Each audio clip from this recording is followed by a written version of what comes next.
Hi, just before the video begins, I want to give a little note from the editing booth. In this video, I use a lot of definitive statements and language, and I want to be clear that that is not the point of the video. Whilst I am making the case that being on this show will likely be harmful to your child, I want to be clear that that will likely not be true in every scenario, and I certainly don't want to come across like I am saying that letting your child be a part of this show constitutes abuse. Efforts are being made across the industry to support the welfare of child actors, with roles specifically targeted towards the care of these children on set becoming more and more frequent. And I very much do hope that that is the case here. I do think that the most likely outcome for this series will be disruptive to your child, but my language throughout this video can be quite harsh. Please note that this video does also contain discussions and representations of bigotry, including transphobia and racism. So if you don't want to see that, please feel free to watch something else. Just take my more definitive statements with a grain of salt, because obviously I can't know the actual effects this series will have on your child, but I just wanted to share my opinions and concerns about this upcoming series with you in this video. Thank you. We live in a stagnant culture, where, perhaps due to the influence of the internet on the millennial and Gen Z generations, we are stuck in the past. YA fiction has shifted from catering to tweens and teens and is now dedicated to giving people in their mid-20s the same feelings they had when they were kids. And live-action remakes are being churned out to give adults a version of something they vaguely remember that they feel shameless in watching. And so, Harry Potter is getting a series. It's something that's felt a long time coming. Fans have long called for a TV show to more fully realise the plots of the books than the films were able to. It's not enough to just watch those movies again. They have to be new. And there has to be more. And whilst I won't be watching this show, and I imagine a lot of people won't be, it's still worthwhile to talk about for me, because this series is going to be incredibly harmful to its child cast, and I really feel for them. I may have distanced myself from Harry Potter, but I know that a lot of people haven't, and may not be aware of why this situation is going to be completely fucked. And so, this is a message to the parents and guardians of the children that are going to be in the cast of Harry Potter the series. I understand why you may think this might be a smart decision, but it will completely devastate your children. Chapter 1. The Schedule. We'll get to the obvious issue later on, but first of all I want to talk about the insane schedule this show is going to have to run on. The Harry Potter films kind of ran on an insane schedule considering their scope. In 11 years, they released 8 movies. On average, that's about one every 16 months. For movies that, are about 2.5 hours on average, with insane VFX requirements, that is a brutal release schedule. Alfonso Cuarón, the director of the best Harry Potter film, was actually open to directing the follow-up, but upon being told that he would have to start in pre-production on the 4th film before the 3rd was even complete, he decided to decline. The production schedule was an impressive feat, and a necessary one, considering that the cast were all minors, and that the plots of the books were all set a year apart from each other. If they didn't manage to release on this schedule, you would struggle to believe that the actors, now being well into their mid-20s, would still be portraying characters in their teenage years who started out as children, young children, in the first few movies. And if the schedule for the films was grueling, the series is going to be so much worse. Presumably, they're going to want to produce around 8 episodes to fit in with the standard prestige TV format. That's about 8 hours worth of finished product, as opposed to 2.5 with the same yearly story constraints. And this is prestige, high-budget TV. These are long shooting periods, especially when compared to their network TV counterparts. Even one season of this show is going to take a while to shoot, let alone then go in and do the post-production process. It's a common mantra among audiences now that TV takes too long to make. We can wait 3 years or more between seasons of these high-budget shows. It's been 3 years since the launch of Stranger Things 4, with Stranger Things 5 still a ways away. Severance has only just debuted its second season, again 3 years after the first aired. To look at another, probably more relevant example, we can look at House of the Dragon, a HBO show shot in the UK with a high VFX requirement set in a fantasy setting. That took 2 years between seasons, with the third season likely to come out with another 2-year gap. With that timeline, you're looking at 14 years or more for the full book series to be adapted, if they even get that far. At that point, your lead actors will have been in their 20s for 3 books or more. If you are a parent of the children cast as these characters, think about that. Your child locked into a 14-year-long contract to produce something that is doomed from the start. And you may think that this is 14 years worth of security for them and your family, but realistically, I cannot see this getting far past the 3-season mark for reasons I will discuss in a bit. And those 14 years are going to be grueling. Even 1 season every 2 years is still a lot to put on a child actor, especially if they have other projects that they are shooting around the Harry Potter shoots. These will be long shoot periods, made longer by the time constraints placed on the working day by the amount of children working on that set. The pressure will be immense to get everything done on target, to make sure that these kids stay as young as possible for as long as possible while they make this show. Now, they could try and expedite things. Crunch those VFX workers harder, really put pressure on the writing team, the production, everyone to get this show done as quickly as possible, but that would just make things so much worse. In this scenario, the children and the crew at large would be pushed to their limits to shoot 8 hours of high-budget prestige TV annually while staying within child labour laws. The shoot schedule would be rushed, the production would be even more pressured, and the children at the heart of the show would be the ones suffering. As adults, we expect a bit of stress at work. We expect short deadlines and high-pressure environments. It's unpleasant, but it is what we have to live with as adults. But we have largely grown and adapted to cope with that stress. But even then, it can sometimes get a bit much. Partly, we can cope with a brief stint of burning ourselves out, because we understand the necessity of money and can see that financial benefit at the end of the road. For a child, this probably isn't the case. They don't necessarily have a full awareness of money, or how the sustained stress is, for lack of a better term, worth it. Speaking as a wizard, well, we're gonna get paid muggle money, and I don't really understand it. Months of a hectic production schedule, year after year, is going to profoundly traumatise these children, especially those children at the core of the production, who bear the responsibility of being the faces of the show. And, bear in mind, legally, these children have to be tutored whilst working on the show. They are going to be working to an insane, probably rushed schedule, and having to do schoolwork on the side. That's not a healthy state of being for these children. You just can't expect to regularly burn out a child and have them come out the other side okay. And, as I've said, all for what is, at the end of the day, an inevitably doomed project. Chapter 2: Identity Crisis. Since the announcement of the HBO show, it's been clear that it's going to struggle with its identity and separating itself from the legacy of the original movies. The initial announcement post published on social media platforms used the original font, music, and original Hogwarts design from those movies. And the reasons for that are pretty clear. Those movies are iconic and immediately cemented themselves as the way these books look and feel.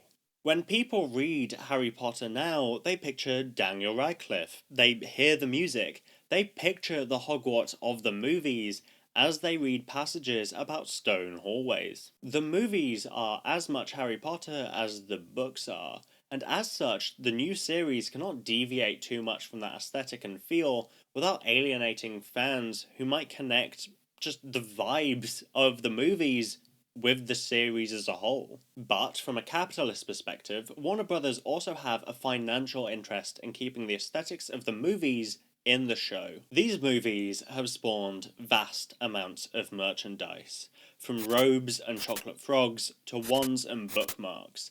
At the risk of devaluing these pieces of merchandise, HBO are stuck with the design sensibilities of the original movies for the new show. And that's without mentioning the millions of dollars poured into the multiple theme parks based on the franchise, all styled to match the movies. If the series deviates too far, they run the risk of having to spend vast amounts of money to restyle these areas to match the new vision for the franchise. And so, however unfavourably, this series is going to be compared to the movies. I mean, the entire pitch is essentially just, it's the movies, but longer. And in doing that, you're going to be putting these new children up against actors who, for many, defined these characters. Whoever is going to be cast as Harry is going to be put up against Daniel Radcliffe. And even if they do a good job, that will come with the caveat that they're not Radcliffe.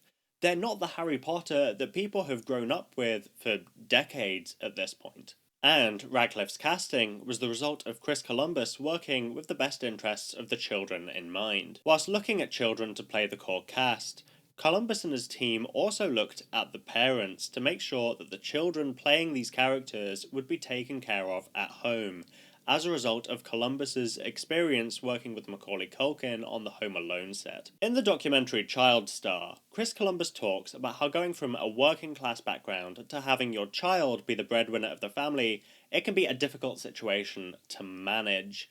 And so, casting the parents is an important factor when making these kinds of movies. And Daniel Radcliffe does indeed credit his parents with keeping him grounded during the process of making these movies. However, no matter what kind of safeguarding issues are put in place, being a lead of a franchise like this comes with a lot of scrutiny, and that will weigh heavily on the child actors. Radcliffe himself has opened up about his issues with alcohol towards the tail end of the Harry Potter series. I cannot imagine what kind of abuse these children will receive from the public. We already know that child actors are at the receiving end of absurd amounts of vitriol, especially when they are the leads of major franchise works, such as Jake Lloyd in Star Wars. These children will not come out of this unscathed, especially being locked into 7-season-long contracts as these children will be. And God forbid that one of the core three ends up being cast as a person of colour, as I imagine they may do. Fandoms can be incredibly toxic places to be, especially towards people of colour in the media they purport to be fans of. Whether that's Star Wars fans rallying against Amanda Stenberg in The Acolyte, or Doctor Who fans with Ncuti Gatwa, it's undeniable that these spaces are uninviting towards minorities. And that goes without saying that the fans of Harry Potter that are left are likely already turning a blind eye to one form of violent bigotry. If they're not outwardly bigoted themselves, the chances are that bigotry directly targeted towards the people of colour in the cast will go unchecked. And whilst of course I support the casting of people of colour in projects like this, Harry Potter is probably one of those ones you should be careful with those casting choices in. We already have had the announcement of a black man cast as Snape, and within the context of the story, that's probably not the best look. Snape is a character who was bullied relentlessly by the richer kids around him, who we are meant to like. He is immediately distrusted by our main protagonist, who I imagine they will cast with a white actor, and he's a former member of a Nazi allegory. These are the kind of things that should be considered when casting for your series. You probably should be thinking about the optics of casting a person of colour in this role. Harry Potter as a series comes from an incredibly privileged white perspective. We already have very few canonical people of colour in the books, and those characters' naming conventions have become the subject of ridicule as the result of Rowling's lazy character creation. So if one of the core three is played by a person of colour, they should be careful. Hermione was already played by a black woman in The Cursed Child, so I can probably see them going down that route here. However, if we do get to that fourth book and that fourth series, and we get the plotline around a black girl being ridiculed for supporting a slave race, that's not going to go down well. And again, this is for a show that's largely redundant. In cribbing so heavily from the movies, what else is there to add? Other than the bits that the movies probably rightfully left out. How long will it take for audiences to turn off because they're just watching poor, drawn-out versions of films they've already watched? My personal guess is that the viewership of the show won't support the huge costs that the series will incur far past its third season. Is the interest really there anymore? To the parents of these kids, is the pressure, the scrutiny, the abuse that will be levelled at your children worth them being part of this redundant show that will largely not do well? Your kids will come out the other side traumatized, and is that worth it to you? And then, of course, we have the J.K. Rowling of it all. Chapter 3. Who's that Pokémon? It's A beloved writer of children's literature throwing her reputation away for the sake of a moral crusade on an oppressed minority. I have distanced myself from Harry Potter since around 2020. I haven't rewatched any of the movies or reread any of the books. In the wake of J.K. Rowling's bigotry becoming far too blatant to be able to be excused away through middle-aged moments, I decided I just couldn't be a fan of this franchise anymore. And I know I'm not alone in this. Many people, both trans and cis, have distanced themselves from Harry Potter as the result of J.K. Rowling's increasing transphobia. And many people just aren't aware of just how bad J.K. Rowling's transphobia has gotten. By and large, the last point that J.K. Rowling's transphobia was widely reported was her manifesto, in which she claimed that she wasn't actually transphobic, she just had reasonable doubts, all while spreading harmful dog whistles about trans people in bathrooms. This won a writing award from the BBC. In the years since, Rowling's Twitter timeline has become an endless spew of hate, directly targeted at trans people. Whether that is retweeting any of the dozens of articles that come out each month against trans people, or just tweeting straight-up denial of Nazi crimes, her transphobia has largely gone unchecked by the media at large. And this is despite her incredible amount of influence. Her writings on trans people have been brought up in governments. She's been referenced by Putin, and in a desperate attempt to court favour from her, Labour in the UK offered to meet with her and other anti-trans individuals, all whilst not speaking to a single trans person. She is a billionaire who lives in a literal castle and wields massive amounts of influence over politicians and the public at large. You can say that she is entitled to her opinions, but her opinions are directly contributing to the harm currently falling on the trans community. And it's despite this that Warner Brothers is continuing to support her and Harry Potter.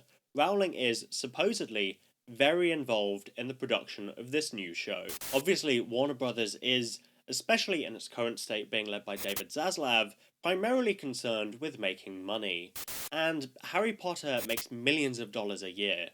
But J.K. Rowling has linked this money with appeasing her against the criticisms made about her. And it's this criticism that will befall the child actors of the show. They are going to be the faces of her work, and are going to be the subject of much scrutiny over her transphobic views. It's worthwhile to voice disappointment in the adult actors taking roles in this series. They do, of course, have a say and a choice in the projects that they take. Actors like John Lithgow don't need to do Harry Potter and have that be a part of their legacy, but that is the route that they themselves have chosen. And they are, of course, doing that with the knowledge of J.K. Rowling's views, and if they don't know, they're not that difficult to find. In joining this series, these actors are signalling that they care more about money and their own notoriety than the well-being of an entire minority group that are currently under attack, in part the result of Rowling's own views. They are placing their support behind Rowling in doing this. However, the children do not have a choice here. Their parents and guardians do. However, their parents and guardians are not going to be the ones at these press junkets. Their parents and guardians are not going to be the ones regularly asked about J.K. Rowling's transphobia. These children are going to grow up to be figureheads of J.K. Rowling's output, and they're likely going to grow up to get to know queer and trans people around them. They will grow to understand the harm their role in the series will cause in bolstering J.K. Rowling's importance, but will be trapped in a contract they signed when they were 10. And, God forbid, any of these children are trans or queer themselves. We have seen how Rowling treats performers who are vocally supportive of trans people before, such as Catherine Waterston being largely written out of the third Fantastic Beasts film after coming out and criticising J.K. Rowling and her views and coming out in support of trans people. I cannot begin to imagine how hostile this set will become for these kids if they come into their identities. And going back to the kinds of online abuse that these kids will receive, it won't just be from people who are bigoted or from fans of Harry Potter who refuse to see these actors as the characters. It will also come from people who are supportive of trans people. Like it or not, any online space can have an angry and vitriolic element. Even an online space that is supportive of basic human rights for an oppressed minority group can house people that will hurl abuse at innocent children for being part of a series helmed by a transphobe.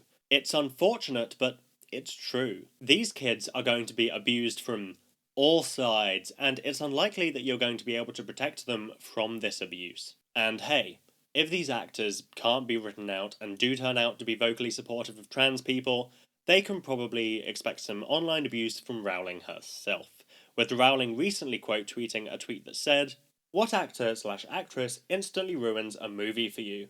Responding, 3 guesses. Sorry, but that was irresistible.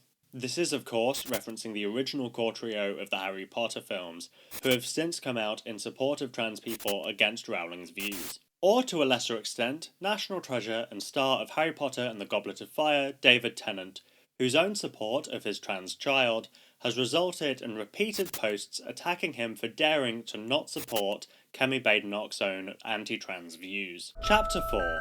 Conclusion. So, parents of these children, please don't do this.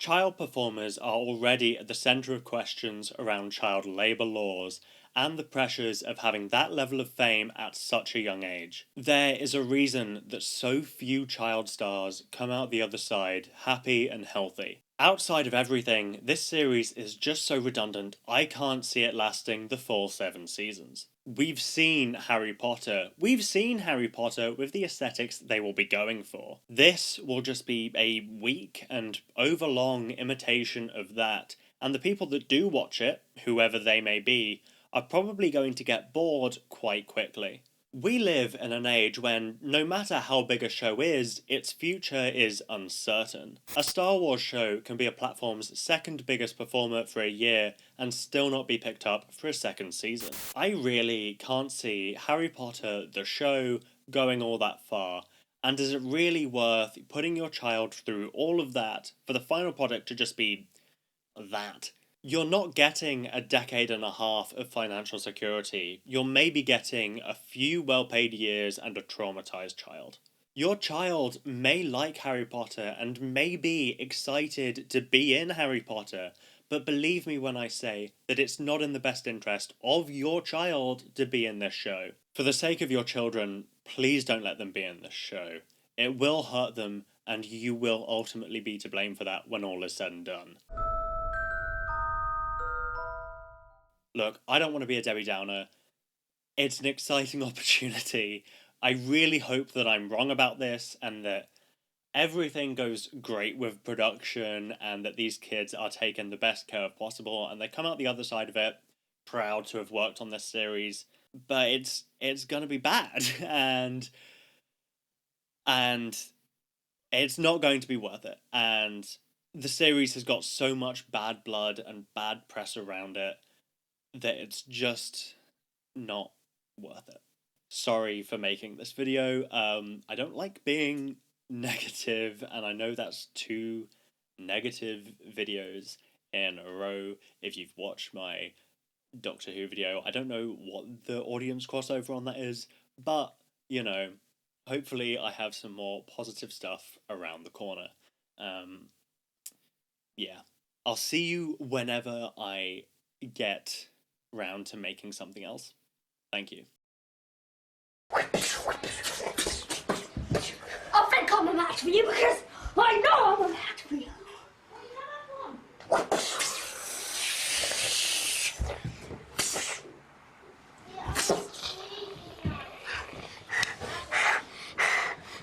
Trust me when I say this.